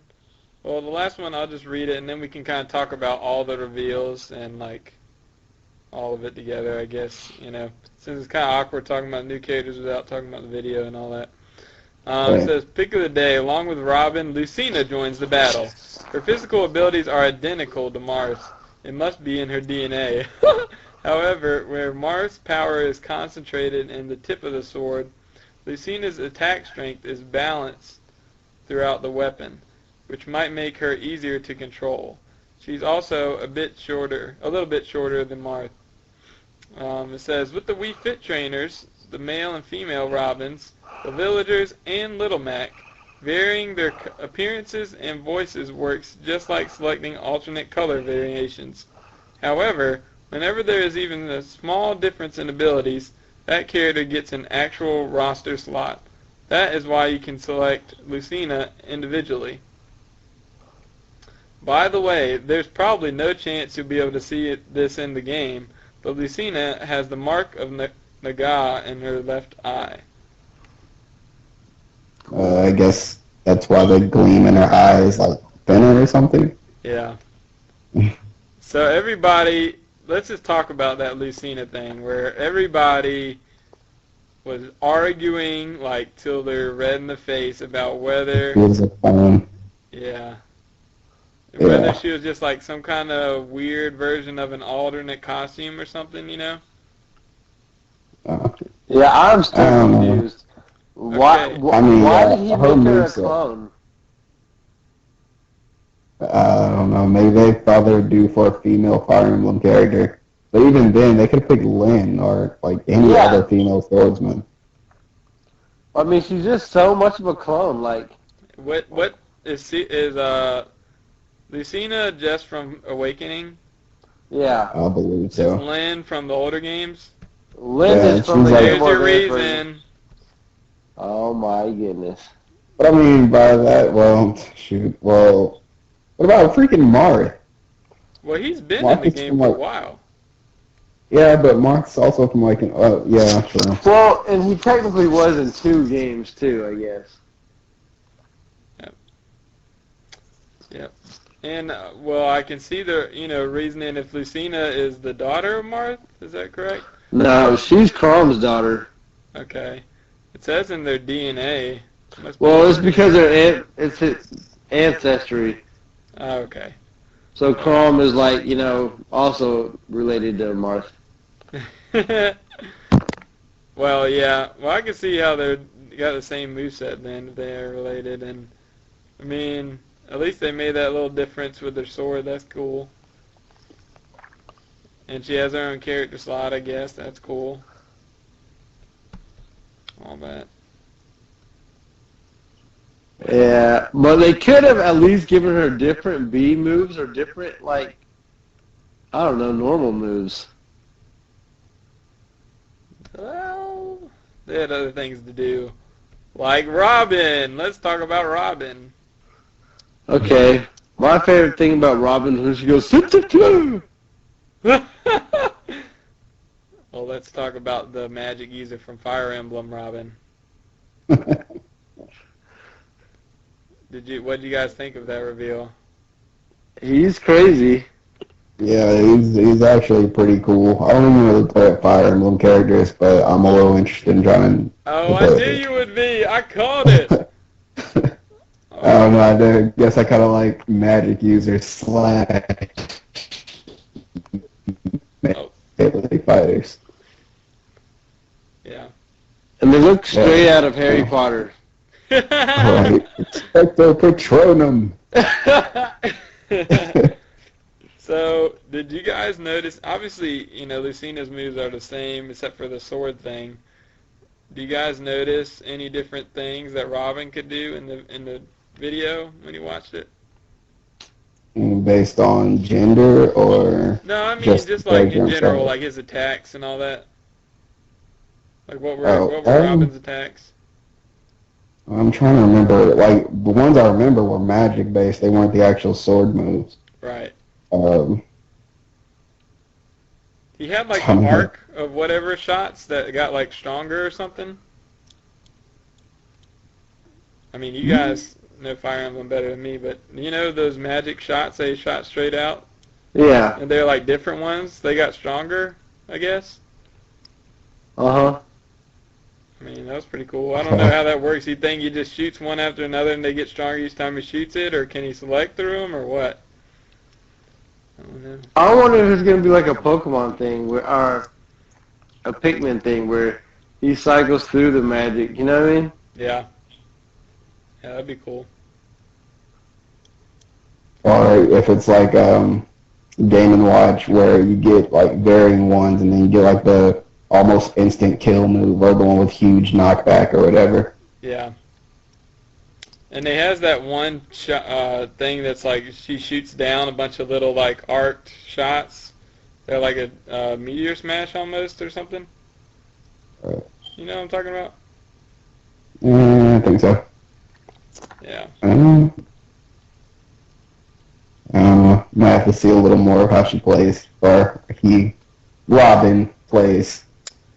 And what's that move that he uses? Like somebody was saying that he can use a move that in the game has like it's a magic spell and has like healing powers, or healing properties. He uses it on Palutena in the video. Oh, Nosferatu? Yeah, he gets healing power. Oh, He gets yeah. health back from it or damage. Yeah, that's what you do with Fire Emblem. It's so cheap. Yeah, Yeah, I mean, will that move be cheap in this? Because I mean, you can obviously tell he's getting healed because he has like the little. Well, that move also in the game, you can't use it a lot, so Okay. Right. it's probably going to be like that. And even then, it's probably like a cap on how much you can heal from. Yeah. Dude, when he hits Fox or whatever with that sword, dude, it looks so dirty. It's like, oh my goodness. I don't know. It like, he looks so broken. I don't know. He looks pretty crazy. He looks crazy. Crazy. Well, I don't know. Maybe you could select like different books too, or different whatever spells and stuff with your customizable thing or something. What did y'all think of Captain Falcon's new model and all that? His model looks almost the same to me. Right. Yeah. Well, I All don't it know. kind of it stinks that they didn't really give him too much to show, but I guess it's because he's a bit. Yeah. Didn't really like display him much. Yeah.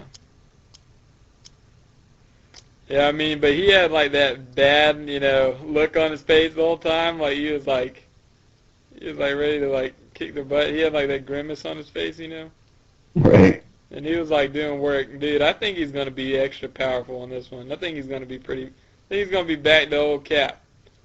Almost where he's just like, really strong. I think he's gonna get a lot of buffs because in the last game in Brawl he sucked. Yeah. I wonder if he can cancel out his Falcon Punch. I mean, he did it in the video, so I wonder if that was just a thing for the video or if he can actually do it. Yeah. That's why even though the CGI is cool, it's like, no, I wanted to see it for real. I want to see gameplay. But it was pretty cool. And let's talk about this. Like, Sakurai said they're nearing the bottom of the barrel on new characters, So who's left? Lordy. Are we talking potential characters or characters who haven't made the cut yet? We're talking about potential character, like like newcomers. He said a while ago in like a Miiverse pick or something. He said we're nearing the bottom of the barrel in newcomers. Like when he was announcing this trailer. Right. So in other words, like they made all these trailers for newcomers, so they have them all finished, but there's like only maybe like a handful left, maybe like 2 or something left. I don't know. Who's making the cut? Who's left? Is Ridley It's down there? possible. Is he at the bottom of the barrel? Eating scraps. You don't think so? He might Is it be. possible that they'd introduce a new Namco character? No. I don't know. Yeah, we might just get Pac-Man from Namco.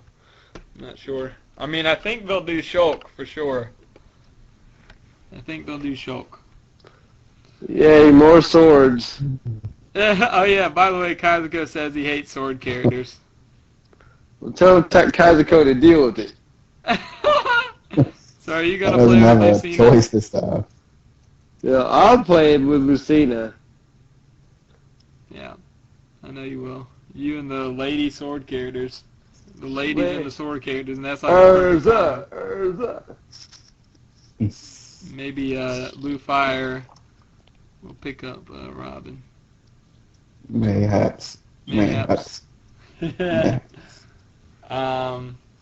But yeah, I think Shulk is coming because like everybody thought it was gonna be yesterday or like on the announcement, it was gonna be Shulk because like the people who created that game like retweeted Sakurai when he was talking about the character announcement and all that, and then like just a lot of different things.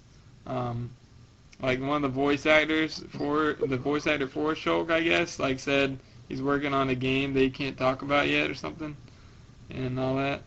And yeah, I mean it's just like obviously one of their biggest ones now. One that Nintendo's big ones now is the Xenoblade series. So, yep. But I think Ridley's down there at the bottom of the barrel. My bet is on Ridley. He's gonna be the last one or something. Hello, gentlemen. Well, it's possible, I guess. Well, the only reason I think that is just because of, first of all, the fan demand, but second of all, the trolling that he did with Ridley, and he didn't actually show him as a stage hazard. He just showed a piece of him. He just showed his wing, and he was trolling super hard, and I feel like, I don't know. Even though he's done in the past where he's trolled and didn't care, like, for example, Crom, he just trolled and still didn't put him as a playable character, but it could happen.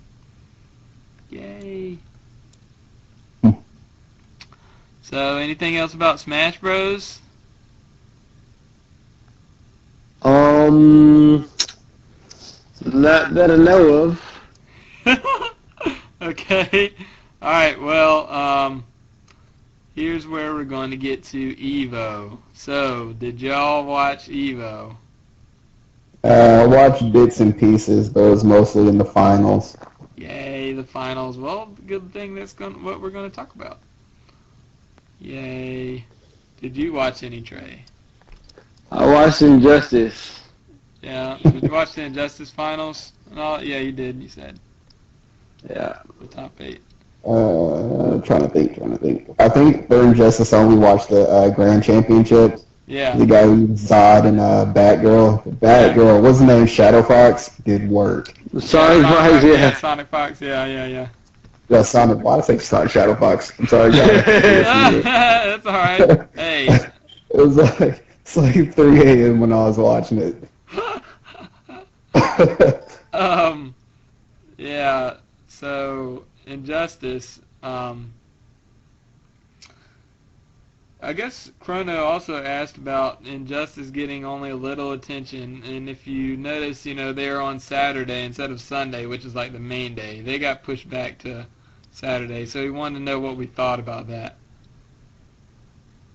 Well, I mean, compared to some of the newer games, well, not newer games, other games, I mean, that's still a pretty young game. It's only been out for a little over a year. Yeah. So I guess it doesn't have as much groundswell as like Marvel vs. Capcom 3 and Street Fighter and all that, Blaze Blue, things of that nature.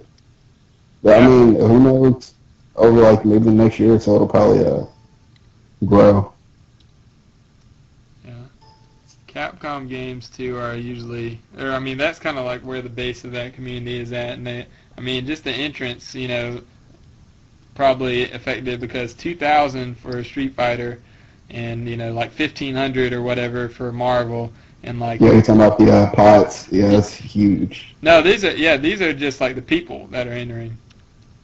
like the numbers of people, and like 1,000 for Smash, and like for Blaze Blue it was the pot. The company, I guess, for Blaze Blue or whatever, gave a $30,000 pot bonus for Blaze It's like 35K. That's huge. Yeah, so that's why they got bumped up there. Killer Instinct is brand new, and I mean they had about even with Injustice entrance. So yeah, that's why they got bumped back. I'm not really too mad at it. I got to watch it still, and MKX will be out next year, and Injustice people will probably be playing that, and so it'll be kind of about the same. But anyways, let's get back to the top 8s. So Injustice top 8. Who do we have? I think if we work together, we could come up with who we had. We had MIT and DJT. MIT playing Green Lantern. DJT playing Green Lantern. MIT playing a bunch of different characters, namely Deathstroke. What was that one guy from the Grand Challenge? Pig of the Hill, I think. Pig of the Hut. Pig of the Hut, yeah. Yeah, Zod, yeah. And, of course, Sonic Fox. I got it right that time. And Batgirl. Yeah, Sonic Fox, Batgirl. You had Theo, who was Aquaman, and he was expected to win it.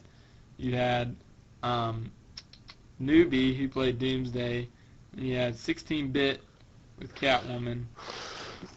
And missing one. Who am I missing? MIT? No, I said MIT and DJT.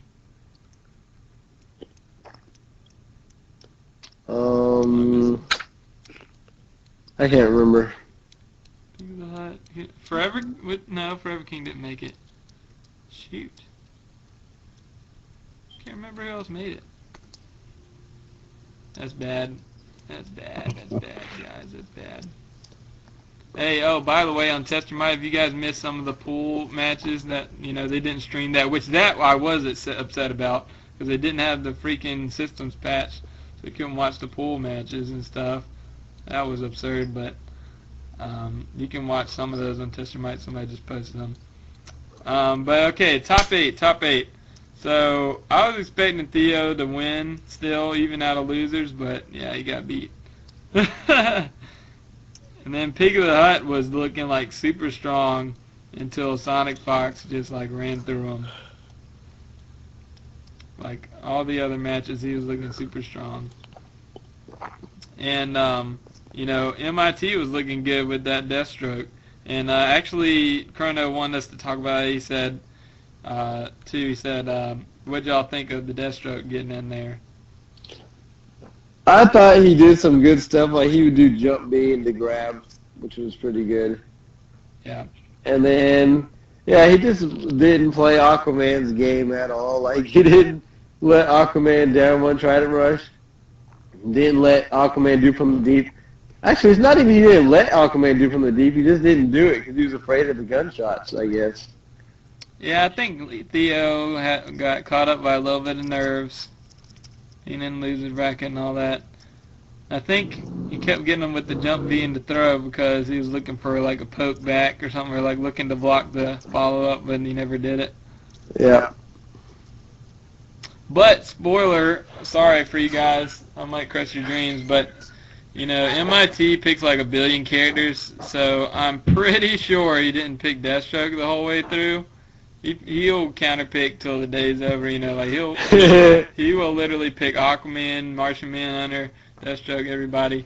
And for those who didn't see it coming, I don't know why, because MIT, although he hadn't been doing good as of late, he was like a top player in Mortal Kombat, and him and King Hippo both doing good with Deathstroke. King Hippo got top 8 at SoCal Regionals earlier this year with Deathstroke.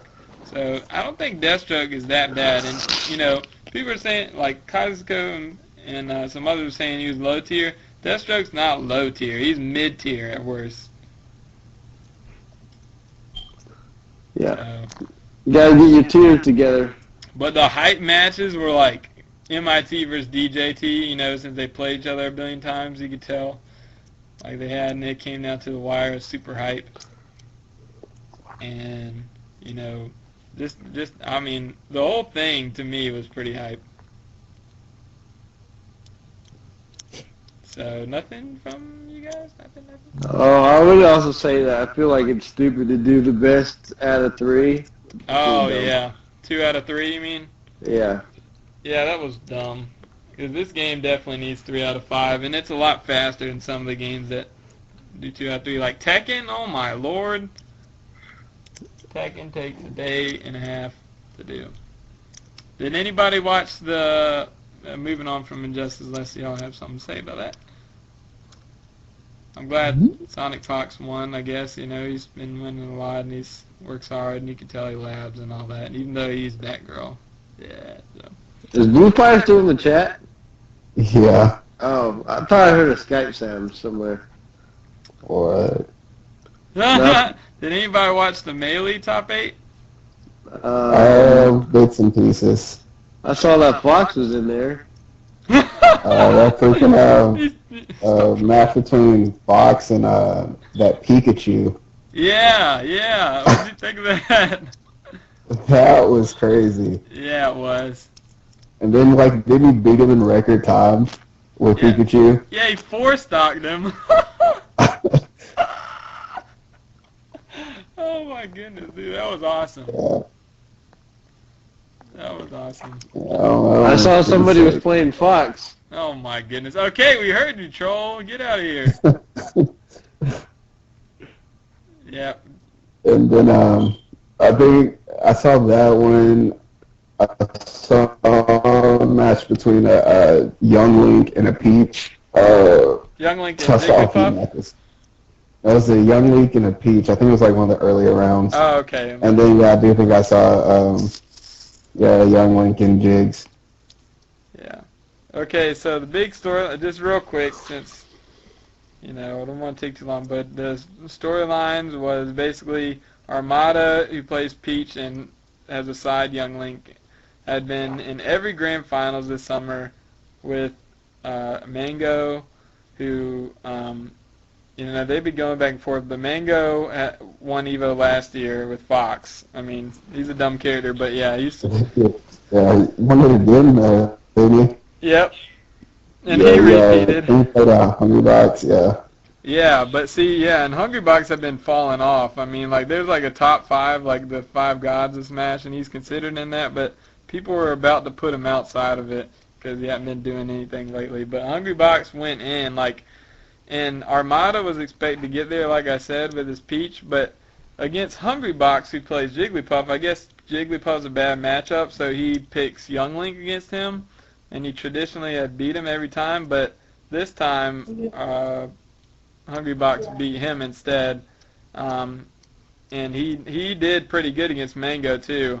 He almost reset it, but Jigglypuff, I mean, he was getting some rest combos like crazy. Yeah. But I think... Oh, go ahead. A couple of them in a row, like 2 matches. Yeah. That was pretty awesome. But yeah, what I don't like, I know Trey's salty about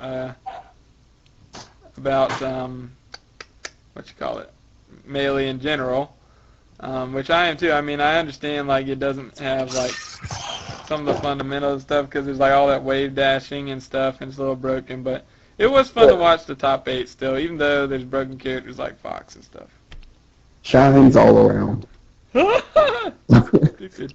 Oh, and Reggie! That was what was awesome. Reggie came on before the top 8, and he said, like how much he appreciated the community and stuff like that. And he even used like a community like lingo, which is no Johns, which means like no excuses and stuff. So that was pretty cool to see him, do that, take time out to do that. So that means like they're really focused, and he was encouraging people to play Smash 4. So hopefully all those guys that love Melee play Smash 4, and they're not still mad about it not being Melee. Oh yeah, okay, so the other 2 I want to talk about was Marvel. Did you guys watch the Marvel top 8? No, I didn't. Not really. I know didn't Justin Long win? Yeah. Yeah, so I'm not going to say too much about that other than that, Marvel is basically a bunch of cheap characters. Like people are saying the game's dead because it's all just like Zero and Dante, Virgil teams and whatever, like, and Doctor Doom teams, and basically, like, a couple characters. But Justin Wong picks, like, Wolverine, Storm, Akuma, who are all kind of low tier, I guess. Wolverine not as much, but the other two. And, did work with them. And it was against Chris G, too, who's, like, supposedly, like, the best or whatever. Right. And the thing was, like, the storyline was, like, Justin Wong returned to his throne because in Marvel 2, when that was around, during those Evos, he won, like, several straight. Like, he never lost. Like, he almost never lost. And they called him, like, the king of Marvel, and they were saying the king is back because he won. And basically, they're saying Marvel's not dead anymore because he won with the low tier and all that stuff. But, yeah, it was pretty awesome if you want to watch it. It was pretty hype. Pretty hype. And finally, Street Fighter. Did y'all watch any of that? Yeah, didn't they, crap, what was that guy's name? Luffy! Yeah! He went with, like, a new character. I think her name was Rose. Yeah. And then with the PlayStation controller, that. Yeah. Yeah, no, that was pretty cool. Luffy is awesome. Yeah, that was awesome that he had that name. And Luffy and Bonchan. Yep. Luffy and Bonchan finals. Yeah, Luffy was playing really out of his mind, like, really good. Like, he's normally not, like, he's really good, like, definitely one of the best Roses, but he's normally not, like, playing like that. And Rose isn't a new character, but she did get some, like, she's a newer character in Street Fighter 4, but, like, not with this recent edition. She's not one of those, but she did get, like, some buffs and stuff. Right. Yeah, but he did work. It was, like, the first European win, too, I think. So Yeah. that's cool stuff. Yep. But, oh, yeah, I did want to give a shout-out to my favorite player who I thought was going to take it, because he was pretty much the only one that came close to beating Luffy in the top 8, which was Snake Eyes. They went down to the final round, final match, and he was playing Zangief, and Zangief is supposed to be, like, super low tier, and he was, like, playing so patient, just, like, barely, like, creeping up to him a little bit at a time, and then he'd, like, hit him, like, it was so crazy, and it had me on the edge of my seat, and I was crying after Snake Eyes lost. Dude, it was awesome. You guys need to watch those matches. Snake Eyes, oh my goodness. He's a monster. He is a monster with Zangief. Like, and the cool thing was they were both playing with the PlayStation controllers instead of fight sticks, which normally, that's like a sin in Street Fighter or something. Yep. Cool, though. Well, that's all about that. For our Fighters Dojo thing, they call this thing, like, what Kaizuko would call it, is Yomi, which is basically, like, they call it Yomi because of, like, the different it's like basically when you knock somebody down in a fighting game, then you have, like, a couple different options. You have the option to attack them, like, most games like Street Fighter and Justice, there's some, what is going on? Sound like somebody just ripped one. What is that? That is rip. But anyways, after you knock somebody down in a fighting game, there's a couple different options. Like, the opponent could wake up with an invincible wake-up attack, which would beat you if you tried to pressure them. Or they could backdash, which would beat something, like some moves. Or they could do nothing. And you have the options to pressure them, like go for a cross-up or mix-up or anything like that. Or wait and bait them out to wake up, or grab them, or do, like, so there's all these different options. And the mind game of Yomi is like the mind game in it, going through the wheel of options, basically. Going through all the different options and, like, kind of like making sure your opponent isn't guessing you right. So what would your advice be on that, about after pressuring somebody on knockdown and all that? I guess it depends because, like, usually some people do not respect wake-ups. And I guess you pretty much have to know your character, like, what kind of a wake-up do they have. Like, for example, if you have Hot Girl, use the wake-up. They're not going to be able to punish it. And, like, I feel like, pretty much use the wake up if it's good. Like, at least the first time you fight somebody and see if they know what to do, I guess. Well, I mean, I guess you can't really use that if you're at a tournament because anybody there pretty much knows how to do it. So.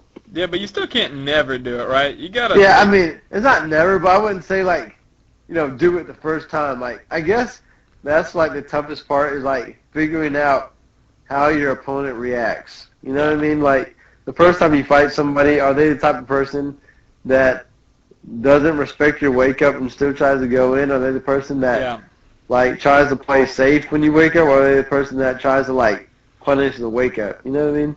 Yeah. Yeah. So it's like you got to do some of the risky things, like in Street Fighter. You got to do a Shoryuken on wake up occasionally, like rarely, but still enough to know. Like, and if you make a read on your opponent, like they're going to pressure, then do it, of course. But it's all about the mind games, and you got to throw out different options. You can't always go in, like, you can't always pressure them on wake up, and you can't always stay back. Or if you're on the ground, you're the one waking up. You can't always wake up, especially with the same move, and you can't always backdash, and you can't always, do anything. Like, for example, with Jesse James, a.k.a. DG Jr., a.k.a. Punisher Max, and all those alt names, he always will do the same thing. Like, and even KC, like Casey Ghost, he'll always wake up. And that's why he picks cheap characters like Black Adam and Hawk Girl, who can always wake up, because he doesn't know how to play the mind games. Like, he'll always wake up with Black Adam, and Trey can tell you this. Like, he'll punish it every time. He'll always wake up with that, invincible cage thing, lightning cage. And with Hawk Girl, you can't really always punish it, because she's so weird and crazy, and it depends on what character you're using too, but, like, literally, he will wake up every time. But this is also something I was telling Jambi son. Jambi son wanted our help, because he says he feels like when he plays like us that he always loses, and he, doesn't know what to change. And I told him one thing is this, like, he always pressures on wake up. Like, he always does, and he always gets hit by our wake-up attacks. Because he's always trying to pressure our wake-up.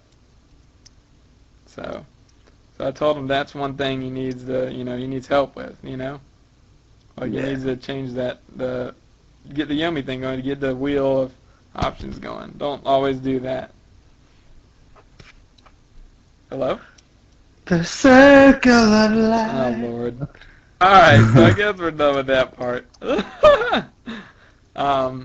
Blue Fire, are you there? Yeah, I'm here. Everybody's here? Everybody, let's have a party, alright. Blue Fire sounding off. What? I said Blue Fire sounding off. Sounding off. Alright, so anything else y'all wanted to add to the show or talk about or anything like that? Yeah. I think we got it covered. Alright, we got it. Yay, that's awesome. Party for the show. Naruto and Bleach rants for the win. Yay, that was awesome. Well, on our next show, we'll have a new chapter of One Piece. One Piece. Unlimited water. Yeah. We'll have that, and we'll have... Oh, and I was going to wonder, for our next show, maybe we could do our top 5 favorite openings for anime. Okay. Yeah, that's fine. Have to go into my music library. Oh boy, yeah, you guys are gonna... That'll be one that I'm just kind of like, well, yeah, we could do it based off, I don't know how we want to do it. We could do it based off of impact of the series or just what we like in general. Oh, as far as the openings? Yeah. Well, we could just do in general. Alrighty. Openings and all that. I mean, obviously that could come into account, like, especially if it's like art particular. Yeah. Like, and I guess I'm sort of jumping ahead of the gun, like with Full Metal when they were in the middle of the war at Central, and then that opening that played then. It's pretty sick. That's Bleach. I'm just trying to think. But yep, Blue Fire and Trey will have a war on that one next time, and I'll be like, yeah. So, One Piece? Yep, that's what I'll say. We fight together. Yay, that'll be in my top 5. Spoiler. Okay. So, anything else for this episode, people? Nope. Nah. We're good? That's it. Yeah, I think we're good. We're like running that 2 hours now, so I think we're good. Alright, so where can they contact you, Blue Fire? On Miiverse. Wow. My me name is TKBlue_blue. And Twitter, it's TK Bluefire at Azure Ursus. Cool. Okay, and then Trey? You can find me at RoverNovaTrey15 on Miiverse, or you can find me on Twitter at RoverNovaTrey15. Get hype! And of course you can find me at Kings_Hockey on Twitter, or OP Kings Hockey on Miiverse. And with that, we're out. Miiverse out! Yeah, bye-bye.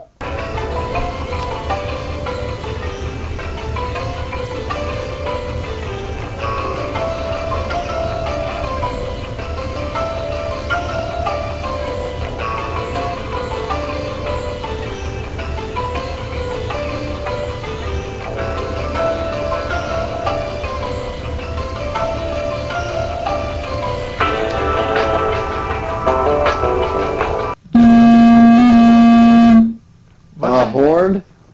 What the heck was that? What the heck was that? What the heck was that? Blue Fire, was that you? It could have been my phone. It vibrated. Yeah, it was. Please do not do that again. It made an unearthly noise, like, It blew out my ears. It sounded like a beluga whale was, like, in sorrow. He said, ooh. Oh, my goodness. Hear that?